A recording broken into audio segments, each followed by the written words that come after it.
All right, right now at 6, music's most popular genre, celebrating a milestone. Can you believe this?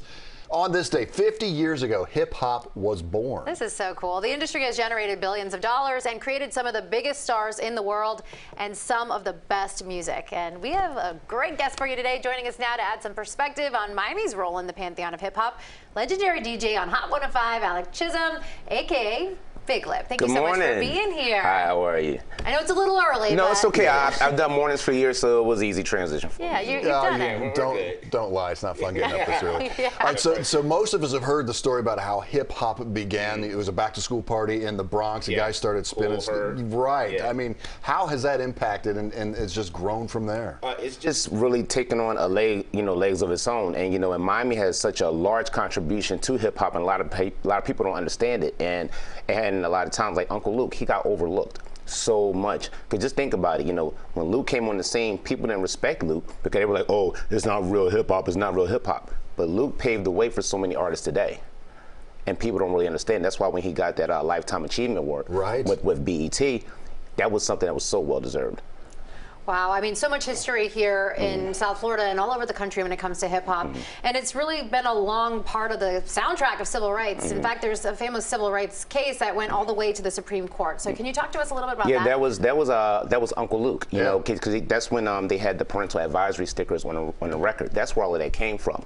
So back then when Luke, he had very, let's just say, risque songs, and they were like, he was getting banned. That's why the song Banned in the USA, that's where that came from. So when that happened, a lot of times hip-hop artists, they weren't able to really express themselves the way that they wanted to. And when that Supreme Court action happened, that really took hip-hop to the next level. Like, all the rappers today have to pay homage to Uncle Luke. Wasn't it like a challenge to the vulgar lyrics, that type of thing? And then the parental that's when the parental advisory sticker came about. Because that's why it's like on all the albums and everything else, it was all because of what Luke went through.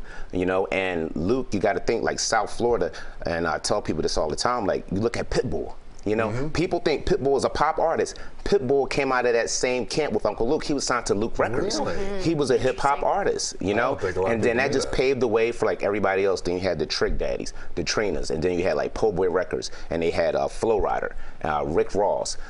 South Florida just has such an amazing history when it comes to hip-hop. Let's talk about that, because I think a lot of people, when they think of hip-hop, they don't necessarily think of Miami, but there's definitely an influence on the culture here in Miami. Absolutely, it's a big influence on the culture. I mean, I remember being in college at Cheney State, and Uncle Luke performing at our homecoming, and the line was 2,000 people in line. Oh my gosh. Wow. And then when you transition that into South Florida right now, you look at like all the artists that we have here in South Florida. Like I was saying before, the Trick Daddies, the Trinas, then there's like a lot of artists that were like out of South Florida. A lot of people may not know about, like the Ball Greasies. Like you have like the Uncle Al's from back in the day.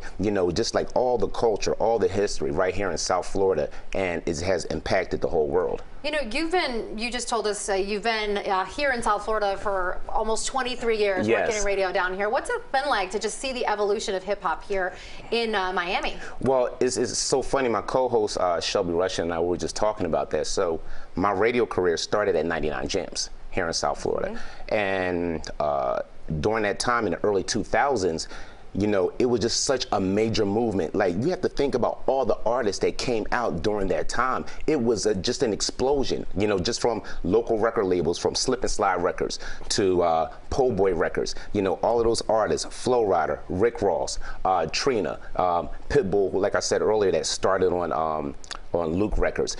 It just went to like this big explosion. Then you had DJ Khaled, even though he's not from South Florida, he's been here for so long, and he just repped the city. He took all of those artists and he just put them on a national platform to make them even bigger. So it's just a rich history here in South Florida.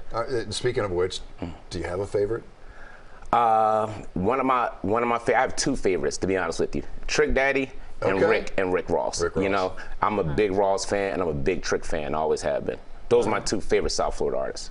Is it really neat for you to just, be here listening to this music, getting to play this music, talk about this music, and such an important part of Black history really as a whole? Absolutely. It's it's amazing to me, just as an African American, to see where hip hop has started and how the rest of the world has embraced the culture. Like, you can go to any hip hop concert, and you may think it's going to be 2 million African American people there, but it's very, very diverse. It's totally different than what people anticipate. I remember I DJ'd a concert for literally, believe it or not, Bone Thugs and Harmony about 4 or 5 years ago. So I get there, and there was no black people. I'm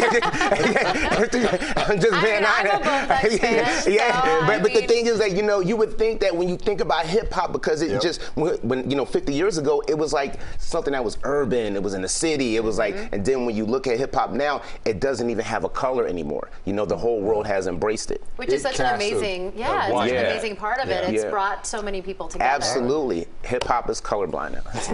Mr. Big? Yes. Mr. Big Lip? You can call me Big, or you can call me He doesn't like the I know, it gets kind of scary, so I feel like big lip. Your wealth of knowledge and the history is fantastic. Don't stop the rock. No, thank you. I appreciate it. Yeah, a little bit. Yeah, I got it. Sugar Hill. Sugar Hill, I got it. All right, man. Thank you so sir. much for joining.